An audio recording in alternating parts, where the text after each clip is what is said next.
We here at Mayhem Media understand the trials and tribulations of life. No matter how hard life can get, suicide is never the answer. There's more assistance available today than ever before. If you or a loved one are suffering from suicidal thoughts, please don't try and take it on alone. Call or text 988 if you live in the U.S.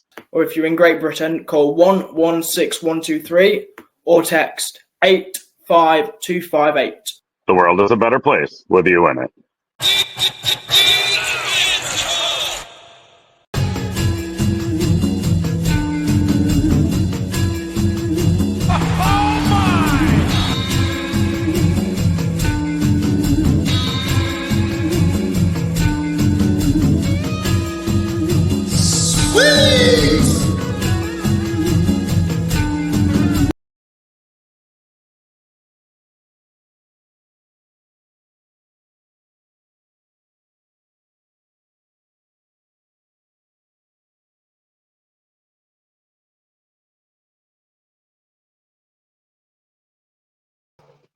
Ladies and gentlemen, boys and girls, children of all ages, Mayhem Media proudly brings to you its podcast champions of the world.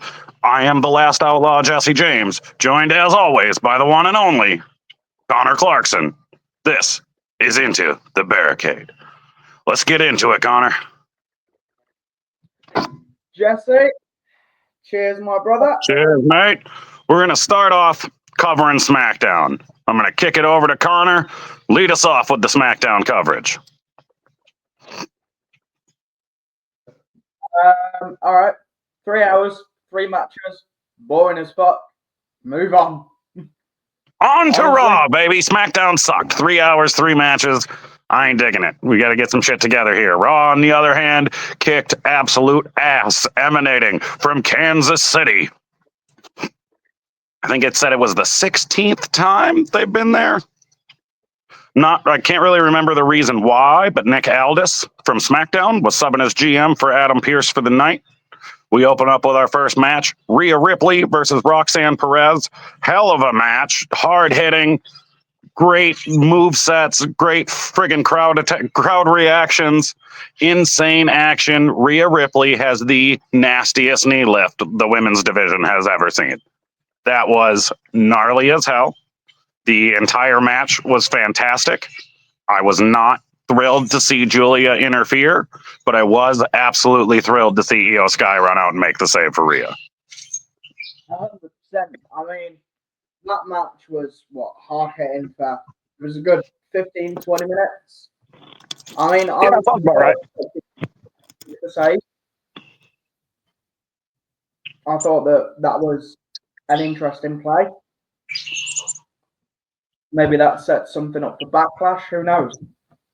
Yeah, I'm thinking we're going to get Rhea and Io versus Roxanne and Julia, and it's going to get most of the main roster aficionados a chance to see what NXT has been breeding down there in the women's division, and Julia is something else. I can't wait for her to get unleashed upon the world. 100%. We are then informed that we get a first-time ever matchup between the first NXT Women's North American Champion Stephanie McCure versus Ivy Nile, the American-made little pit bull. That turned out to be a great match. But before that got started, we found out that Gunther has been fined and suspended for his actions last Monday against Pat McAfee. They jumped to the back. We had a nice little video segment with Paul Heyman and Seth Rollins where Seth talks about the future of this industry runs through me. What does he mean? I like what Paul was saying with the whether it's true or not, he believes it. So it's true to him. 100%. And I mean, I've had some thought about this, and obviously we all know that, and we'll get onto this in more detail later, but Becky Lynch's heel turn as well. Oh, God. Seth Rollins, Braun Breaker, and Paul Heyman. I'm honestly thinking modern day Dangerous Alliance. Yeah. That's what's running through. Yeah, I have also read that Wardlow had a WWE tryout and absolutely killed it. I would love to see him make an appearance as part of that group. That's definitely something to look into. And keep an But eye yeah, on. with Seth and Becky being married, it seems pretty obvious that Becky is going to join this stable, which would be fantastic. Exactly. Yeah, this little storyline here has some potential to be the next Bloodline story. I mean, yeah, 100%. Like, it just seems that because obviously he's betrayed Roman, he's fucked over CM Spunk, which is my new nickname for him, CM Spunk. I'm down with it. Insert hard pause for audience pop. But no, it honestly seems like it's going to be another version of a faction controlled by Paul Heyman that revolves around Heyman, but it also looks like it could turn into the Dangerous Alliance 2.0. Yeah, I mean, I have a feeling we're going to get two double champions. Yeah. I think Seth wins the world title, Braun wins the Intercontinental or the U.S. title, and they win the tag team titles together. All of the two-man power trip back in the day. And then obviously Becky will go on to win a title, whether it's the IC title that she's going up against Lyra Valkyria at Backlash. Which we will touch on that here in a minute. But so after we come back, go ahead.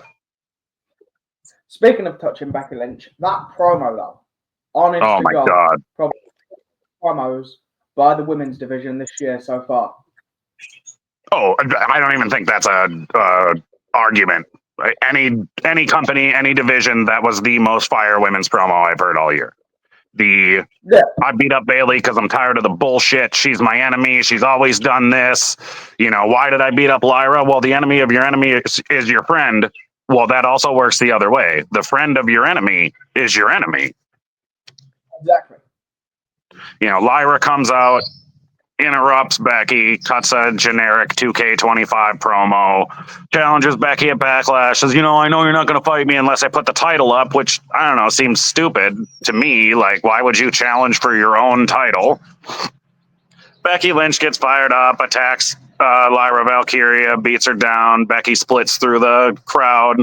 Lyra tries to hype up the crowd and get them on her side, and as she's backing up the ramp, here comes Becky Lynch out of the back in classic heel fashion, taking her down. Yeah. It was so good of a setup. See, now, with this, I've just had an interesting thought come up. And obviously, with both of them doing a heel turn, Seth and Becky, maybe, just maybe, that brings in an idea to bring back the mixed title tag team matches. That'd be cool. I really enjoyed when they did the mixed tag team challenge. Yeah, because obviously you've got American Made that could do it. You've got Alpha Academy that could do it. Yeah, you got Seth and Becky. Zelina Vega and Alistair. One from LWO. Yeah. So you could do Scarlett and Karrion Kross. Does Scarlett wrestle anymore? Like, I haven't seen her wrestle in a long time. I know. I haven't seen her had any matches, but I know she's been doing in-ring training. Yeah. I'd love to see her come back. 100%. I mean, it wasn't on Raw, but did you catch that Karrion Kross promo? Yep. Talking about following orders got me here. That didn't do any good. Man, that was solid. I enjoyed that. Basically telling management to go fuck themselves. Yeah, either get the shit figured out or let's go. You know, we got Logan Paul calling out Jey Uso, which I'm not thrilled about. I don't want Logan. Logan Paul's had 8 fucking matches, and 2 of them have been for the WWE title now. I mean, it is what it is. Jey Uso's going to beat the piss out of him, and I'm fine with that. I just want to say wife beater and mullet Jey Uso absolutely rules. I love it. 4 letters, 1 word. Yeet. So now we move on to... go ahead. I mean, Jey Uso, Logan Paul. I mean, could have picked someone else to go against Uso. Yeah. Like, seriously? Hogan, I don't know whether they're doing it just because of Prime or whether they're doing it just because they can. Yeah. I'm not sure what the logic is here, but that's not the route I would have went. So then we jump Moving on. Jey backstage. Uso, what we got? After Jey Uso, we jump backstage to Penta and Nick Aldis. Nick tells Penta he's not going to fine him or suspend him for attacking the Judgment Day earlier in the night during their match with the War Raiders, which the War Raiders won. Yep. But tells him that he's going to get a shot at JD McDonough next week. We then flash to the Rusev vignette. Rusev looks like a brick house, boy. And it seems, I don't know if you guys followed AEW at all, but it seems like he's continuing on the Redeemer gimmick, which I'm totally cool with. That was way cooler than the Bulgarian Brute or the Gamer Miro. That was dumb. Then we get Stephanie Vaquer versus Ivy Nile. What a match. Stephanie Vaquer has the nastiest dragon screw I've seen since the Ultimo Dragon. That dragon screw out of the corner looks vicious. 100%. Like, I was watching that match and I was like, okay, this has something it could go on towards. Like, they could, if they did this, like, they could build this to be either, they could easily build this for SummerSlam. Like, those two in a line until SummerSlam would work out pretty fucking good. And especially considering both Pat and Michael Cole went out of their way to inform us that this was the first time these two have ever had a match together, that they have that much chemistry in the ring the first time they ever locked up is scary. Legit. I mean, like, you think, again, you get two people that's never had a match, right, lock up for the first time, and they have that much chemistry. And that's proven just by the way they rolled in the ring and the way the crowd was into it. That definitely has the potential to build up to a massive storyline. Yeah, that's got a potential there for a major long-term women's feud, and I think it's giving Ivy Nile a chance to show what she's got too, because I don't feel like they've given her much of a chance.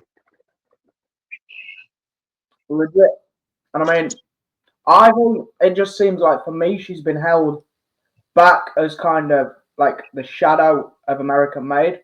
But after that match, it's proven that she's got something that she can definitely aim towards, with whether that's being going for the NXT title with Stephanie, or whether that's having a storyline against Stephanie. But there is definitely potential to a big storyline involving those two, just based off the first time that they locked up on Raw. Yeah, that was an amazing match especially for a first time ever matchup. I can't put enough on that match. That was so good.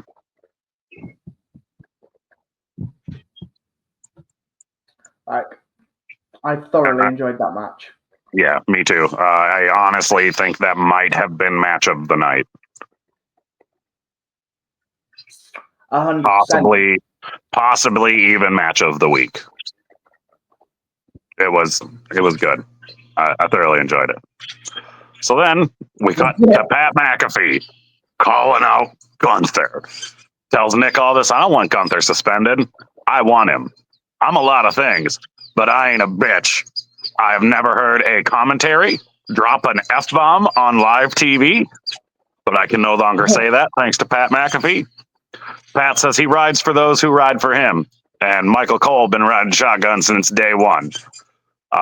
He dropped a line that I will never forget. You stay loyal till you're in the soil, baby. And that popped me. I was like, good for you, Pat. Good for you. We all know that Pat can legitimately fight as well. Oh, yeah. Pat can scrap. As well. So it's kind of like, I mean, I don't want to shit on it, but my problem with it is going against Gunther. If Pat wins, they've fucked up. They've ruined Gunther, yeah. The only way for But at Pat the to win same that time, match without if Pat wins, Pat takes. the only way to wait for Pat to win that match without absolutely ruining Gunther is about 15 interference spots. Legit. And I believe it was announced that Pat McAfee has accepted, I believe it was Scott Steiner. Yep, Scott Steiner's going to be in his corner. For the, yeah. Speaking of Scott So does that Steiner, mean how about Dirty Dom holding the friggin' Intercontinental title in his face?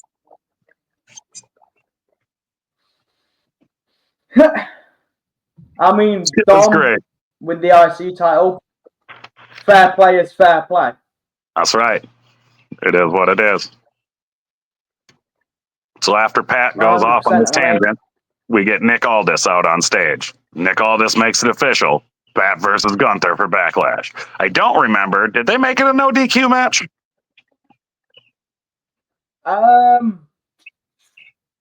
can't actually remember. I believe it's either a no DQ match or a no holds barred.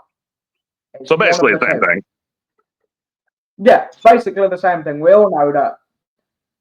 Well, we all know that no DQ and no holds barred is pretty much the same thing, just with a different title to basically sell more tickets. Pretty much. It's the same difference between a false count anywhere match and a no DQ. I guess false count anywhere, you can pin him on the side. DQ, you got to be in the ring. You could pin him on a bed. You could pin him on a chair. You could pin him at the Happy Time Funland for the hardcore title. Oh, God. The good old days. The good old days, brother. The good old days. So let's get this Raw review wrapped up with the final segment.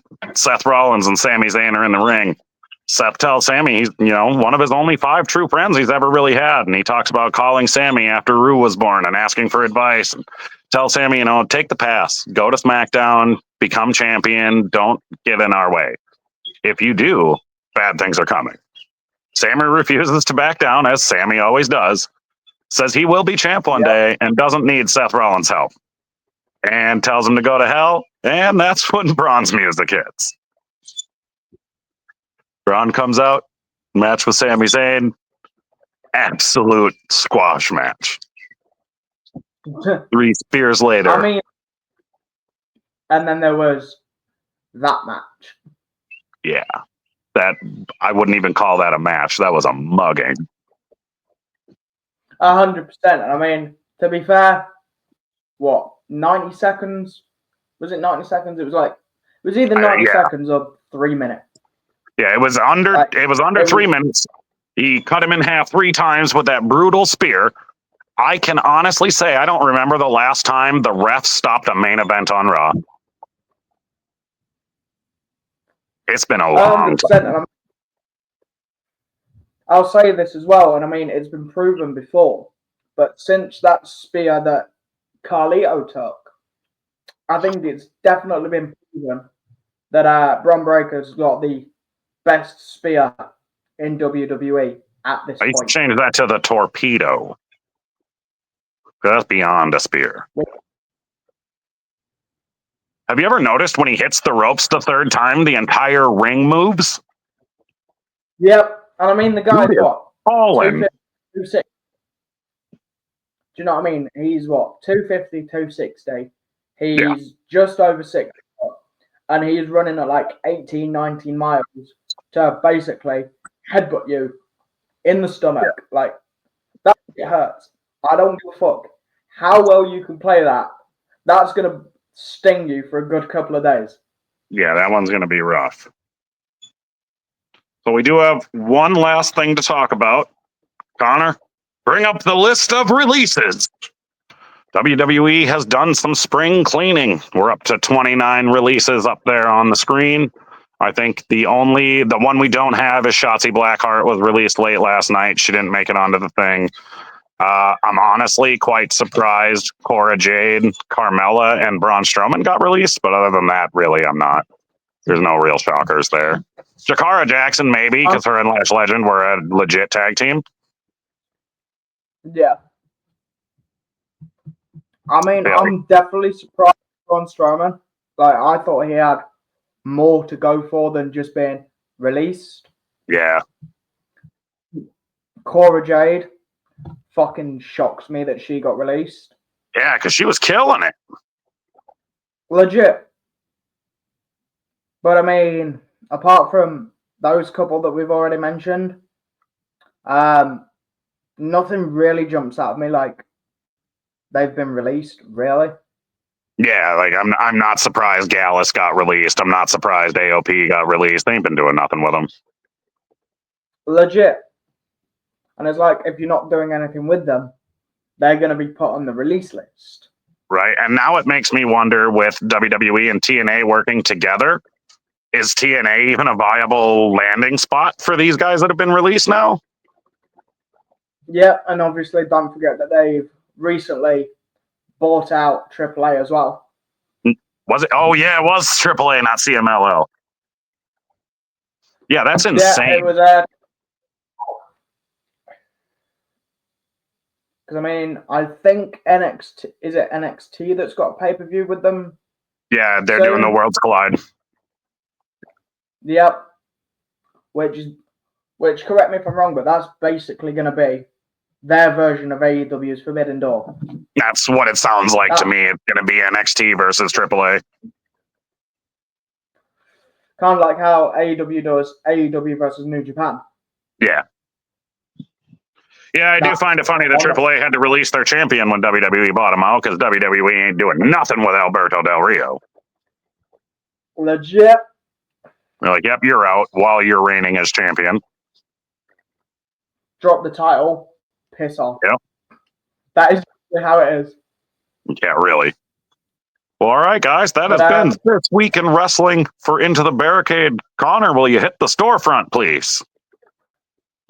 Yeah, don't forget to check out Mayhem Media on Facebook, YouTube, and Rumble, as well as the storefront, www.bonfire.com/store/Mayhem Media Shop, as well as the Mayhem Media official company website at www.mayhemmediaproductions.com.